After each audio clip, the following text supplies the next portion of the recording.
హైదరాబాద్ రాజేంద్రనగర్ ఆచార్య జయశంకర్ తెలంగాణ వ్యవసాయ విశ్వవిద్యాలయం ఆడిటోరియంలో మన తెలంగాణ మన వ్యవసాయం సదస్సు రసాభాసగా మారింది.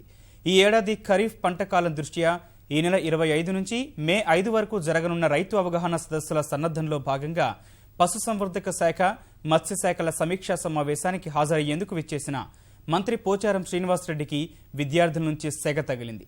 డిపార్ట్మెంట్ సెలక్షన్ కమిటీ ఆధ్వర్యంలో వెటర్నరీ అసిస్టెంట్ సర్జన్ పోస్టులు భర్తీ చేయాలని డిమాండ్ చేస్తూ 2 రోజులుగా నిరసన దీక్షలు చేస్తున్న విద్యార్థులు మంత్రి వస్తున్నారని తెలుసుకుని వచ్చి గందరగోళం సృష్టించారు. మంత్రి పోచారం కారు దిగకుండా వెనక ద్వారం నుంచి ఆడిటోరియంలోకి వెళ్లడంతో ఆగ్రహించిన వెటర్నరీ పట్టభద్రులు లోపలకు దూసుకెళ్లారు. మంత్రి సమక్షంలో పెద్ద ఎత్తున బీభత్సం సృష్టించారు. సమావేశం వేదికపై ఉన్న కుర్చీలు, బల్లలు విసిరిపడేశారు. అక్కడే బైఠాయించారు. లోపల బయట కూడా విద్యార్థులు బైఠాయించి న్యాయం కావాలంటూ పెద్దపెట్టున నినాదాలు చేశారు.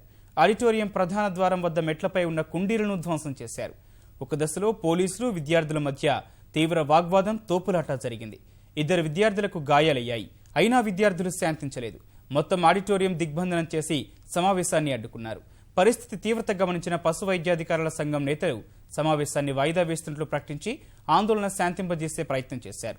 ప్రభుత్వ జీవో 45 ప్రకారం తెలంగాణ రాష్ట్ర పబ్లిక్ సర్వీస్ కమిషన్ ద్వారా వెటర్నరీ సర్జన్ పోస్టు భర్తీ చేయవద్దని, కేవలం డిఎస్సి ద్వారా మాత్రమే నియామకాలు చేపట్టి కరువు రక్కస్ నుంచి మూగజీవాలను కాపాడాలని విద్యార్థులు డిమాండ్ చేశారు. పోస్టులు ఖాళీగా ఉన్నా ప్రభుత్వం ఉద్దేశపూర్వకంగా కాలయాపన చేస్తోందని మండిపడ్డారు.